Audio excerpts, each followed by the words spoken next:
Praise God. Good morning everybody. దేవనామానికి స్తోత్రములు. అందరికీ ఉదయకాల ధ్యానం నాకు మన ప్రభైన యేసుక్రీస్తు నామంలో ఆహ్వానం పలుకుతూ ఉన్నాను. ముందుగా ప్రార్థించుకొని రెఫర్మేషన్ సిరీస్లో ఆదికాండం గ్రంథం 48వ అధ్యాయంలో కొన్ని వచనాలను ధ్యానం చేద్దాం. Let us pray. పరిశుద్ధుడా, మా ప్రియ రక్షక, మా ప్రభువా, మరి యొక్క ఉదయకాలమందు మమ్మలను సజీవులనుగా మీరు లేవనెత్తి మీ పాద సన్నిధిలోనికి వచ్చి మీ దివ్యమైన వాక్యమును ధ్యానించుటకు మాకు అనుగ్రహించిన ఈ ప్రత్యేక తరుణమును బట్టి వందనములు చెల్లిస్తూ వాక్యమును ధ్యానించుచుండగా పరిశుద్ధాత్మని సహాయం మాకు అనుగ్రహించమని క్రీస్తు యేసు పరిశుద్ధ నామములో ప్రార్థిస్తున్నాం తండ్రి. Amen. Good morning everybody. Welcome to the morning meditation. Let us turn our Bibles to the book of Genesis chapter 48. 48వ అధ్యాయంలో మొదటి 7 వచనాలు ఈ ఉదయకాలమందు ధ్యానం చేద్దాం. 48 to 50 chapters. These are the conclusion of Israel's life. యాకోబు యొక్క జీవితం లేదంటే ఇజ్రాయేల్ యొక్క జీవితం నాకు ఇది చివరి ఘట్టంగా ఉంది.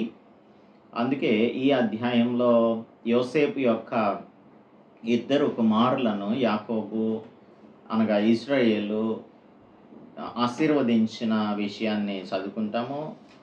అదేవిధంగా 49th చాప్టర్లో తన 12 మంది కుమారులను కూడా యాకోబు ఆశీర్వదించినట్లుగా చూస్తున్నాం. బ్లెస్సింగ్స్, ఆశీర్వాదములు దేవుని యొద్ద నుండి మాత్రమే వస్తాయి. సో బ్లెస్సింగ్ అంటే it is a testament of faith. దేవుడు ఒక వాగ్దానమును మన పట్ల చేసినప్పుడు దానిని ఆయన నెరవేరుస్తాడు అని చెప్పేదే ఆశీర్వాదం. సో అటువంటి విశ్వాసము కలిగినటువంటి వానిగా ఇజ్రాయేలు తన కుమారులను అదేవిధంగా యోసేపు కుమారులను కూడా ఆశీర్వదిస్తూ ఉన్నాడు. హెబ్రీ గ్రంథకర్త 11వ అధ్యాయం 21వ వచనంలో ఏమంటున్నాడంటే యాకోబును గురించి మాట్లాడుతూ 11 and 21 హెబ్రీలకు రాసిన పత్రిక 11:21 విశ్వాసమును బట్టి యాకోబు అవసాన కాలమందు యోసేపు కుమారులలో ఒక్కొక్కని ఆశీర్వదించి తన చేతి కర్ర మొదలు మీద ఆనుకొని దేవునికి నమస్కారం చేశాను. విశ్వాసమును బట్టి యాకోబు తన అవసాన కాలమందు యోసేపు కుమారులలో ఒక్కొక్కని ఆశీర్వదించాడు అని ఇక్కడ రాయబడి ఉంది. మనకు బాగా తెలుసు యోసేపు యొక్క భార్య ఆసెనతు ఐగుప్తీయురాలు, ఒక ప్రీస్ట్ కుమార్తె. ఆమె అన్య దేశంలో అన్యురాలుగా ఉంది. అటువంటి అన్యురాలను యోసేపు వివాహం చేసుకున్నాడు. దీనికి సంకేతం ఏంటి అనే దానిని మనం గతంలోనే ధ్యానం చేశాం. ఒక యేసు ప్రభు ఈ లోకంలోనికి వచ్చింది యూదుల కొరకు మాత్రమే కాదు, అన్యుల కొరకు కూడా వచ్చారు అని చెప్పడానికి యోసేపు ఈజిప్షియన్ వైఫ్ని వివాహం చేసుకున్నట్లుగా మనం ఇంతకుముందు ధ్యానం చేశాము. దేవుడు తన యొక్క వాగ్దానాన్ని ఎక్స్టెండ్ చేస్తూ ఉన్నాడు. Extension of the blessing are the covenant blessing. మనం ఇంకనూ పాపులమై ఉండగానే అని రోమీయులకు రాస్తూ 5వ అధ్యాయంలో అపోస్తలుడు పౌలు అంటాడు. రోమీయులకు రాస్తూ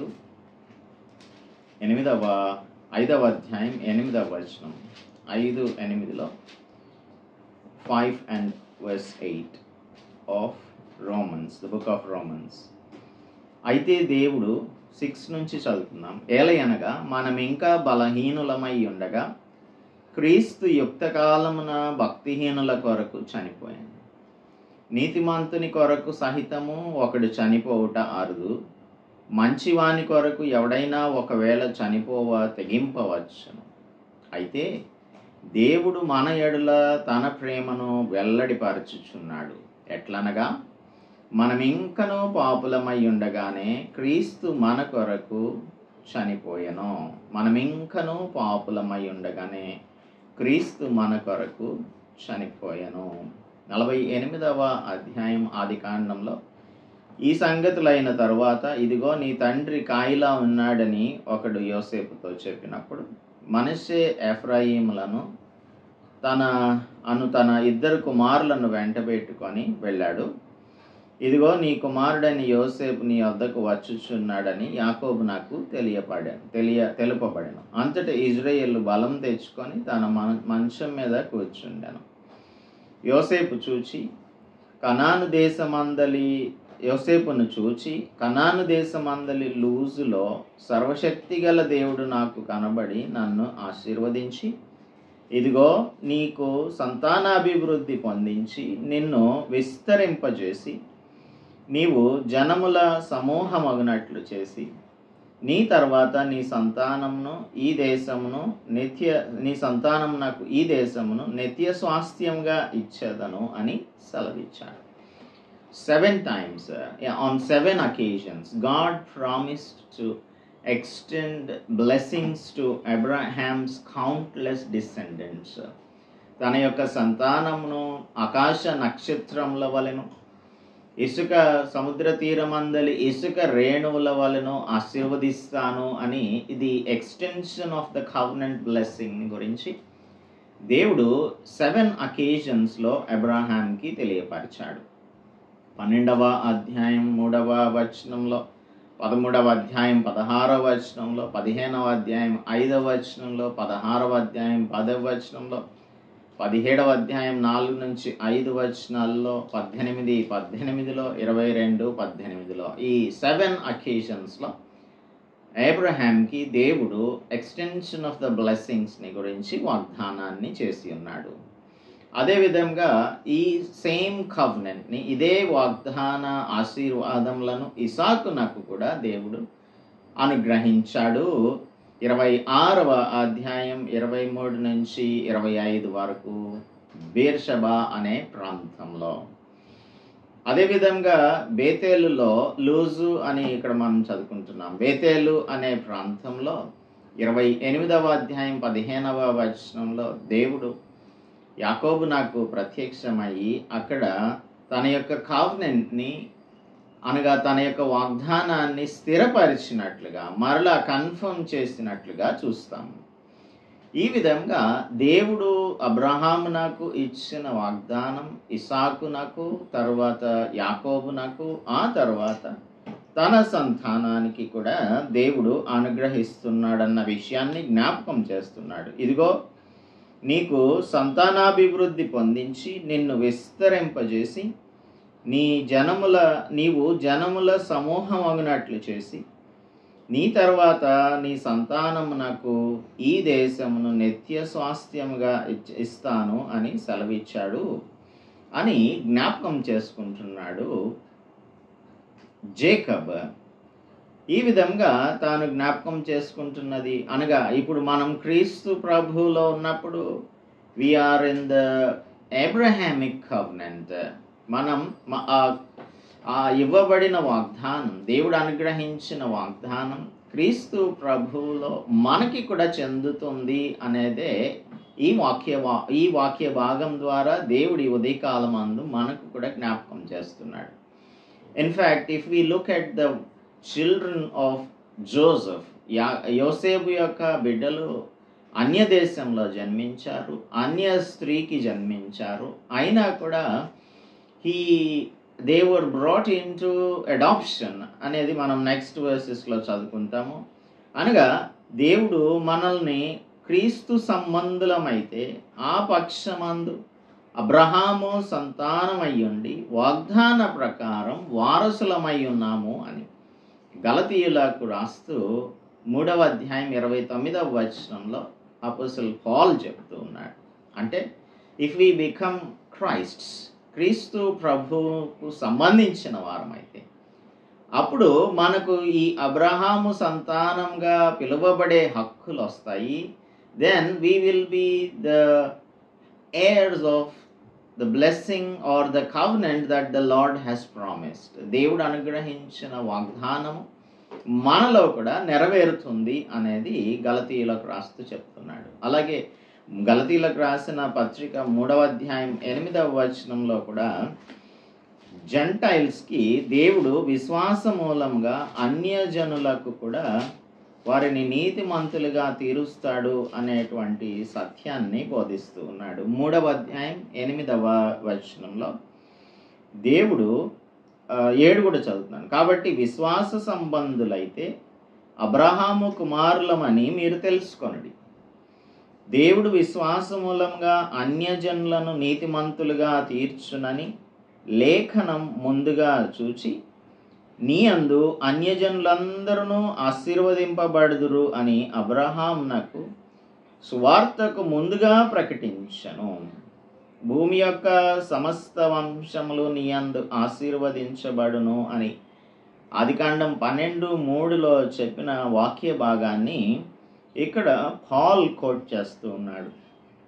ఒక్క యూదులు మాత్రమే కాదు, అన్యజనులు కూడా ఈ అర్హతను పొందటానికి, లేదు అంటే దేవుని యొక్క ఆశీర్వాదములను పొందటానికి అర్హత కలుగుతుంది ఎప్పుడు మనం క్రీస్తు సంబంధులమైనప్పుడు, విశ్వాస సంబంధులమైనప్పుడు. రోమీలకు రాస్తూ 4వ అధ్యాయం 16వ వచనంలో కూడా ఇదే విషయాన్ని చెప్తూ ఉన్నాడు. రోమన్స్ చాప్టర్ 4 verse 16 4:16లో ఈ హేతువు చేతను ఆ వాగ్దానమును యావత్ సంతతికి అనగా ధర్మశాస్త్రము గల వారికి మాత్రం కాక అబ్రహామునకున్నట్టి విశ్వాసం గల వారికి కూడా దృఢము కావలెనని కృపననుసరించినదయ్యున్నట్లు అది విశ్వాస మూలమైనదాయను. So who can become the heirs of the blessing that the Lord gave to Abraham? అబ్రహామునకు దేవుడు చేసిన వాగ్దానమునకు ఎవరు వారసులు అవుతారు అంటే విశ్వాస మూలముగా దేవుని కృప చొప్పున ఎవరైనా సరే దానికి వారసులు అవ్వవచ్చు అనే దానిని దేవుని యొక్క వాక్యం స్పష్టంగా బోధిస్తుంది. So we cannot say if they are Gentiles they cannot inherit the kingdom of God. So ఈ ఉదయకాలం అందు దేవుడు ప్రతి ఒక్కరిని కూడా విశ్వాస సంబంధులైన వారిగా క్రీస్తు ప్రభువులోనికి వచ్చినప్పుడు వారికి దేవుడు అనుగ్రహించిన అబ్రహామిక్ కవెనెంట్కి వారసులు అవ్వడానికి అర్హతను అనుగ్రహిస్తారు అనే దానిని మనందరికీ కూడా బోధిస్తూ ఉన్నాడు. అపొస్తలుల కార్యముల గ్రంథం 3వ అధ్యాయం 25వ వచనంలో అంటూ ఉన్నాడు, ఆ ప్రవక్తలకును దేవుడు అబ్రహాముతో నీ సంతానమందు భూలోక వంశములన్నీ ఆశీర్వదింపబడునని చెప్పి మీ పితరులతో చేసిన నిబంధనకు మీరు వారసులై ఉన్నారు. మీరు నీ సంతానమందు భూలోకములోని వంశములన్నీ ఆశీర్వదించబడునని చెప్పి మీ పితరులతో దేవుడు చేసిన నిబంధనకు మీరు వారసులై ఉన్నారు. So in order to become heirs మనం ఈ వాగ్దానమునకు వారసులం అవ్వాలి అంటే విశ్వాసం అనేది చాలా అవసరం. So through faith everyone can come into the Kingdom of God. దేవుని యొక్క రాజ్యమునకు మనం కూడా వారసులము అవ్వవచ్చు. 5-6 వచనాలు, ఇదిగో నేను ఐగుప్తునకు నీ వద్దకు రాకమునుపు ఐగుప్తు దేశంలో నీకు పుట్టిన నీ 2 కుమారులు నా బిడ్డలే. ఇది హీ ఈస్ మేకింగ్ అడాప్షన్. నీకు జన్మించిన 2 బిడ్డలు కూడా నా బిడ్డలే అంటున్నాడు. దీని యొక్క అర్థం ఏంటంటే we will get a special inheritance as one of his adopted children.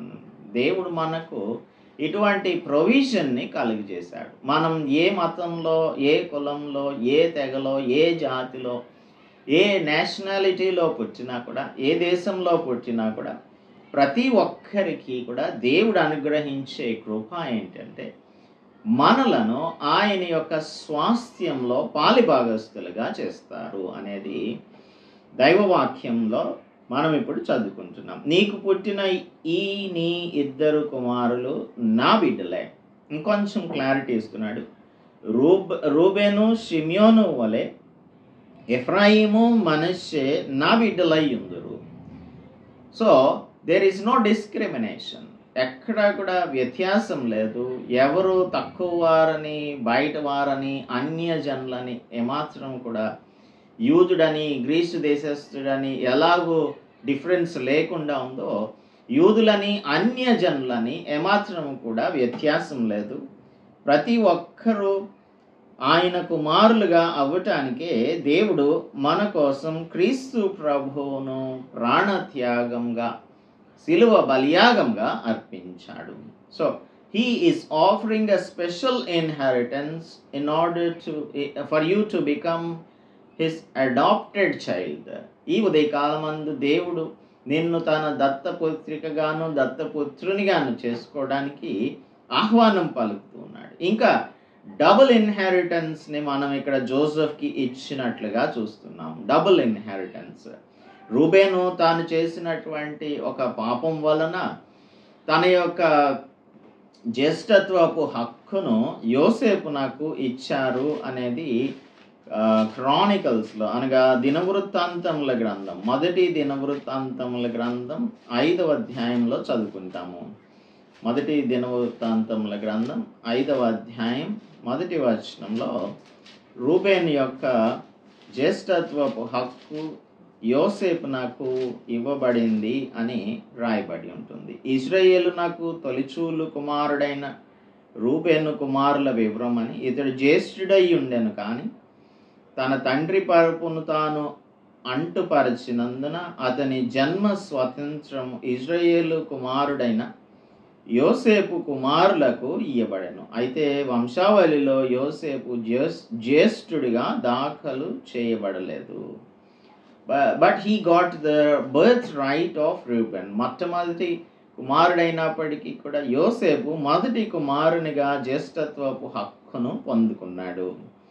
ఇప్పుడు 12 మంది యాకోబు యొక్క సంతానంలో రూబెన్కి ఇన్హెరిటెన్స్ లేదు. ఆ ప్లేస్లో యోసేపు నాకు ఇన్హెరిటెన్స్ వచ్చింది, స్వాస్థ్యం వచ్చింది. అన్య భార్యను చేసుకున్నప్పటికీ కూడా ఇన్హెరిటెన్స్ వచ్చింది. ఇప్పుడు యోసేపు యొక్క స్థానంలో ఒకరికి వచ్చింది, ఒకరికి స్వాస్థ్యం ఇవ్వబడింది. ఇంకొకరికి లేవి యొక్క స్వాస్థ్యం, అంటే లేవీయులకు ఆ భూమిలో, వాగ్దాన భూమిలో వారికి భాగం ఉండదని దేవుడు చెప్పాడు. ఎందుకంటే దేవుడే వారికి స్వాస్థ్య భాగంగా ఉంటారు అని అన్నారు.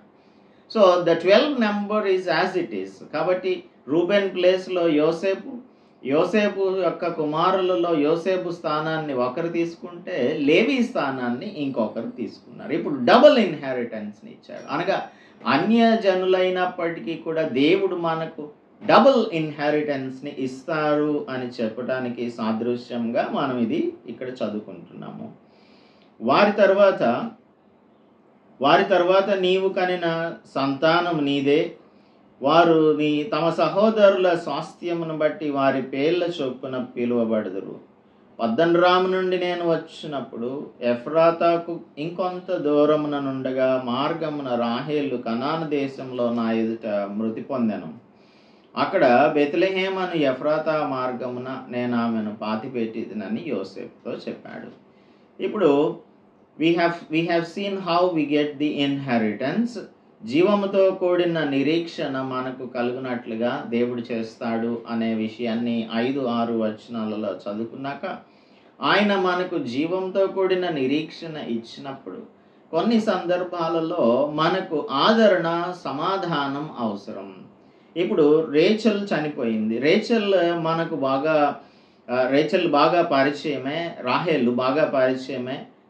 బెంజమిన్కి ఆమె జన్మనిస్తూ ఉండగా మరణించినట్లు 35వ అధ్యాయం 16 నుండి 19 వచనాలలో చదువుకుంటాం.